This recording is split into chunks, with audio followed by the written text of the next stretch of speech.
I would like to show you the improvements I've made to the self-bondage version of the Scavenger's daughter, the straight design that I make.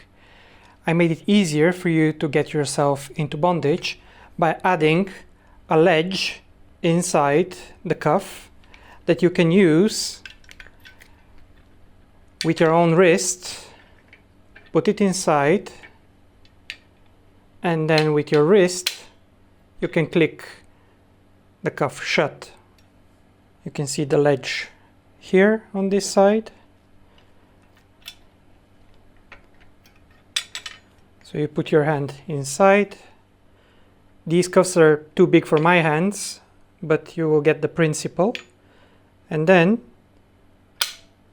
you click with your wrist. There is enough space that the ledge will not get in your way. I have also installed additional omega shackles on the top and on the bottom, where you can run a thread of your own. This is one solution. So when you have your hands inside, yes, please excuse that the cuffs are so big, but they're custom made for a particular customer. So you can have the string inside.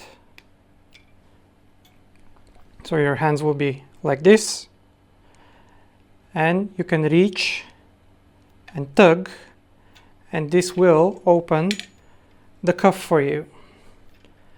So the locking mechanism is connected to the string. You can use different methods of release.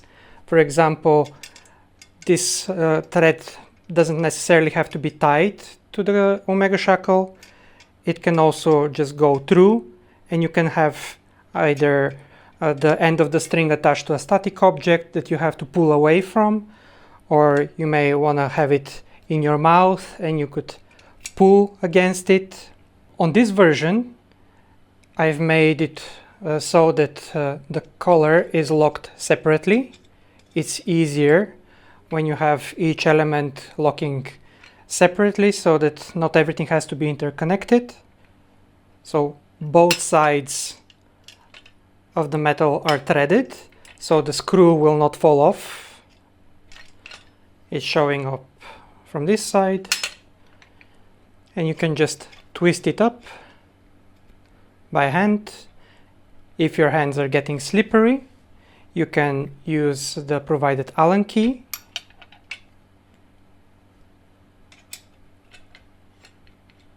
To twist it gently. You don't need to tighten it very tightly.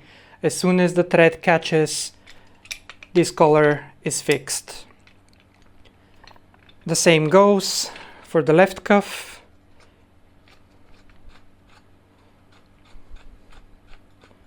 You can open it by hand. The screw is connected to the cuff securely, so it won't just fall off. And when you're ready, you close the cuff. And if one of your hands is here, you use the other to lock it, or use the Allen key if your hands are sweaty from excitement. And the same principle goes for the legs. I have angled the holes for the screws so that when you're looking down from the collar, you can see what you're doing. So you put the ankle cuffs. You can put them in this direction on top of the device or under the device. I have found that there's a significant difference in the way you experience the device, and then you thread the screw. Consider that since it's a handmade device and it's a hole threaded into a cylindrical object, you may need to fiddle a little bit into finding exactly the right angle at which the screw will come in. It may require a moment of patience. Don't force it with the Allen key. Don't cross thread the bolt. You see, in the end, it comes in. You don't, again, need to tighten it. As soon as the screw has caught into the thread, this cuff is not coming out. And since you won't be able to reach the screw, it doesn't need to be tight. Also, another improvement is the solid body of the device. The previous version had more moving parts, and even though it was solid enough, I like a more rigid version better. So this is one solid piece of hard steel, and it won't let you go that easily. It's up to you to decide how you want to lock yourself. You may omit the presence of the string.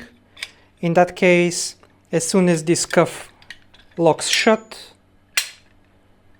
you're done, until somebody comes to let you out.